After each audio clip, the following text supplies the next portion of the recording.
Yeah, I again couldn't agree more.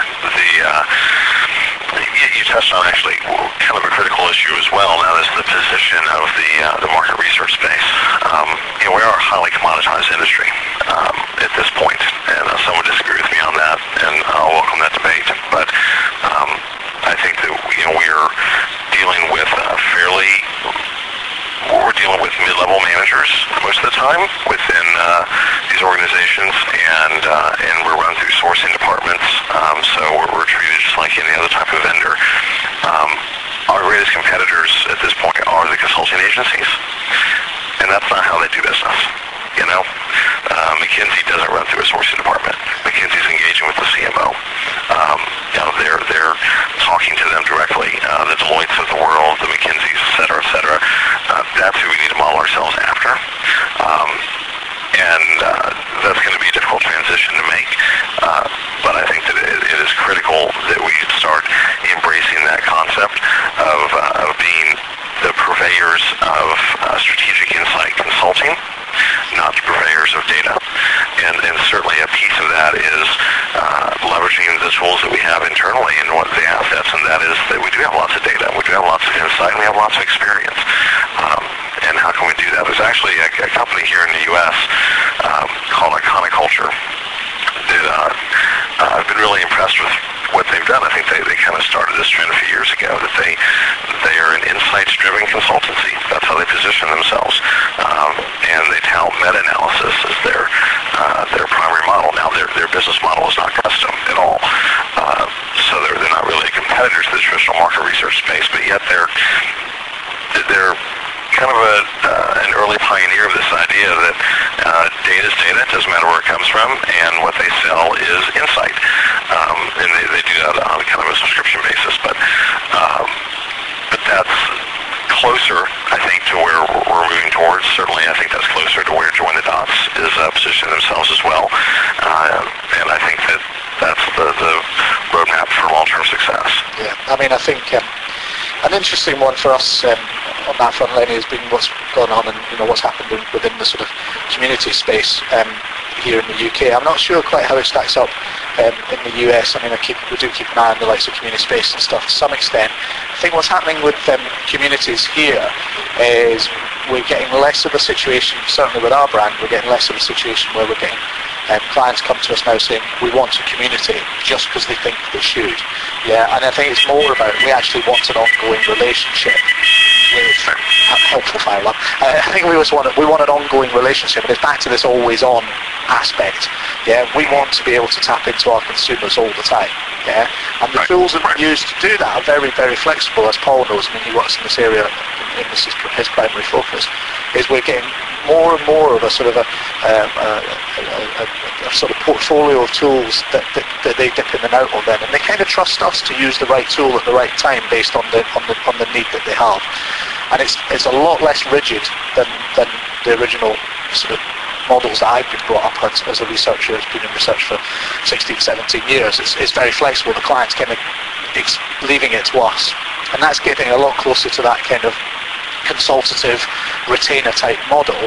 And I think what there's an opportunity to do here, I think there's an opportunity to sort of let's not take the McKinseys and the Deloittes on at their own game necessarily. Let's come in with a different sort of counterpunch here by doing something that they just don't know about, yeah.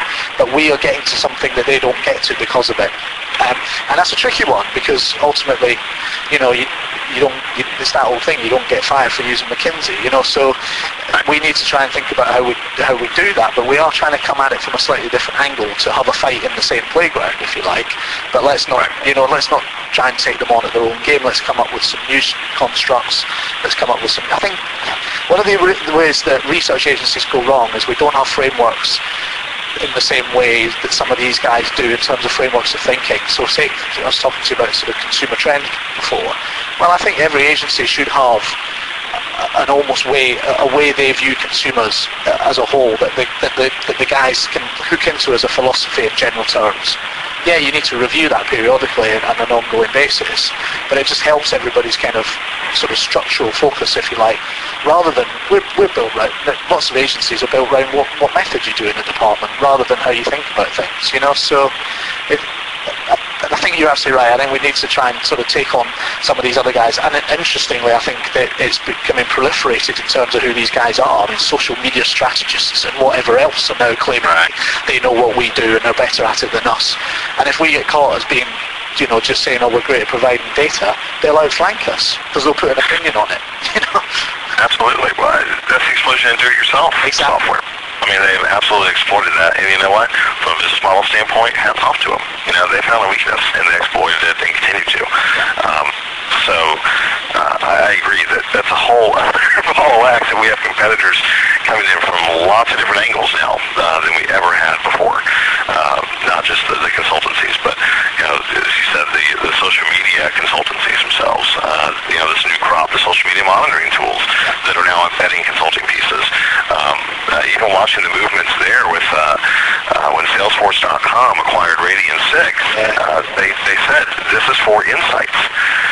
So, we have the big CRM players like Salesforce expressly talking about insights. Google recently making the change to Google Insights, changing their ad network, their search group into Google Insights. Everybody recognizes the value of delivering connection to consumers and understand to consumers. And everybody understands that data is readily available. So, yes, we have to step up our game. We have to find a different type of strategy and certainly different types of tactics to even the playing field. And I think that we're positioned well overall in terms of skill set and understanding. We just need to think about things a little bit differently. Yeah. I agree, totally. So are we saying then, Lenny, I think this is an interesting one, and it's one of the bullet points we jotted down. What does specialisation mean in the future? As say you're looking at doing a startup now. I mean, would you specialise, or would you generalise and tap into that toolkit from other sources? How would you play it? Well, I'm doing both, so I'll answer my bets.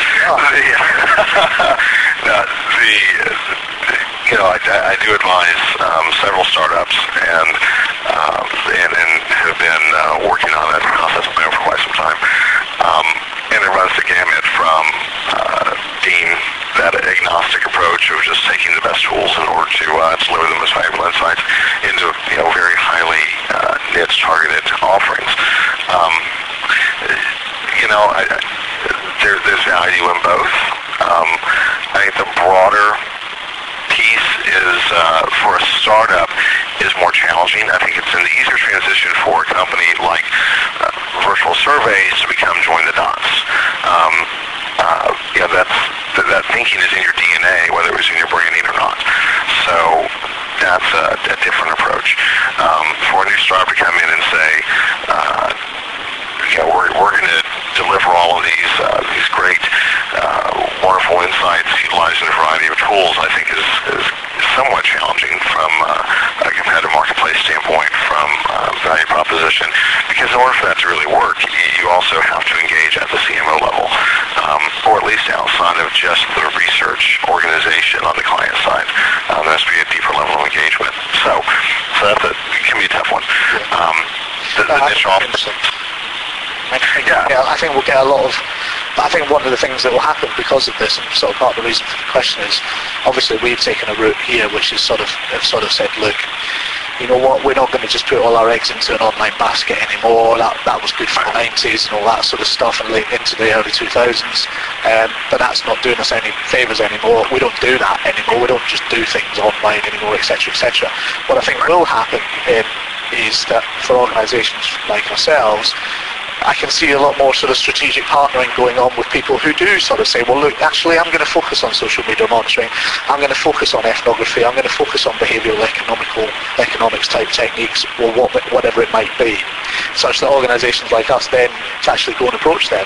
We get the basics of what they're doing, and then we try and layer things on. But whether that's the right move, I don't know. But I think that's what will happen more and more, and this is where the big boys will.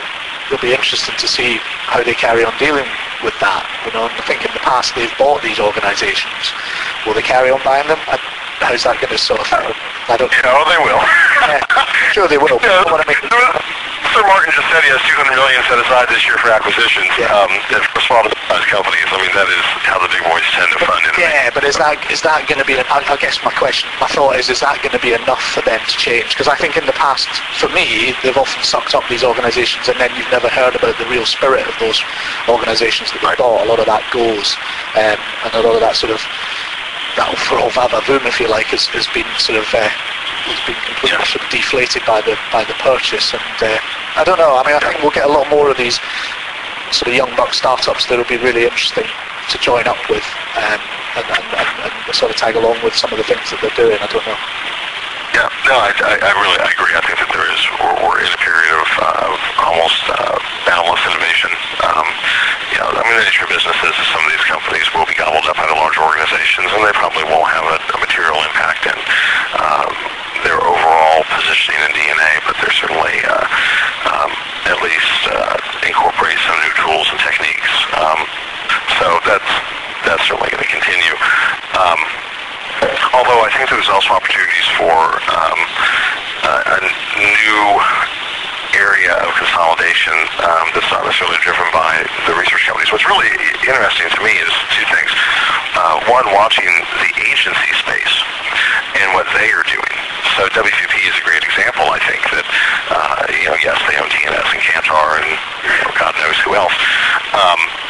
But they are, inherently an agency company. They're engaging directly with ad agencies. So watching their acquisitions is always interesting. Also with Omnicom and Aegis and some of the other big ones. They are certainly gambling on social media metrics. They're gambling on econometric modeling. They're making strategic acquisitions around that community as well. Omnicom purchasing that community space was really interesting to observe. So they're building much more of an integrated approach to utilize the tools internally. And it makes perfect sense because they are engaged at a different level within their client organizations than we are. So they're bringing those tools internally and they're trying to drive innovation that way. So that is really interesting. The other is watching the panel companies, particularly Research Now, who have just recently said, we are providers of data. So they're struggling so hard to get out of that commoditized panel place and are making acquisitions that are driven around data intelligence and driven around more of a holistic view and trying to monetize their panel relationships or consumer relationships that way. So it's certainly lots of transformation that's occurring in business models right now. Yeah, I think that's placing, to go back to that divergence between added value and data provision. I think it's almost like, okay, we're just going to put our chips on that table because I think that's the best bet for us. So it's interesting. I think it just shows that is really kind of properly splintered now, whereas a lot of people in the middle space, that people are trying to get out of there, aren't they? They don't want to be in it. So